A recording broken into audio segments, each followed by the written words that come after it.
So in that last section, we created this on-click event handler. And whenever we click on this button, it's calling this helper, and the helper method is firing this callback. Then we are dispatching the action to the reducer right here. So whenever that action is dispatched, whenever we click on that delete button, then the reducer is going to receive that action right here, and it's logging it to the console. So now we want to delete one of these card from the store state.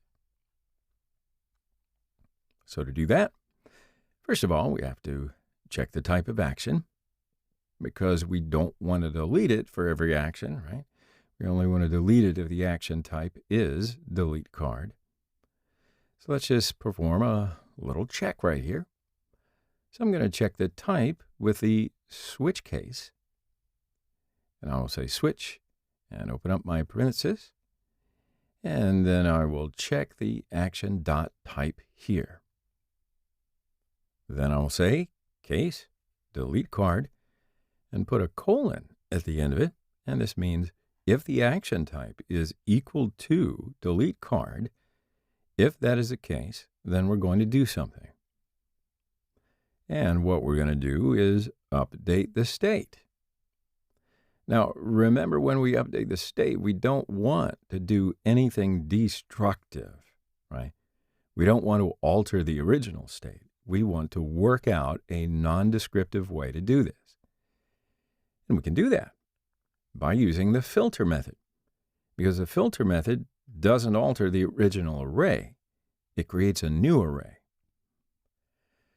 So we could say let new card equal to state.cards.filter, and we're going to filter through these cards. So the filter method performs a function on each individual card, and if we return true for that function, then we keep that card in the new array over here. And if we return false, then we'll filter that card out of the new array. So this callback function takes the individual card as a parameter that we're cycling through at the time. And what we want to do is check, does this card ID equal the ID we receive on the action? If it does, if both is the same, then what we want to do is return false, because that will filter it out of the array. We want to filter it out if they're the same. We want to return true if the action ID and the card ID are not equal. So let's say we return action.id is not equal to card.id. So this is going to be true if the two things are not having the same ID. So remember, we get the ID on the action because we passed it in right here inside the map dispatch to props. So what we're going to do now is create this new array, which should have filtered out the card that we want it to. So now we need to return a new object which represents this new state. Now, we can't just say return and then the card is equal to new card. I mean, actually, we could in this case, but think about it. What if in the future we had more properties like to-dos, which was equal to something and then something else? So what this is going to do is overwrite all of that state object with this object right here, which we won't have a to-dos property on, and so on and so forth.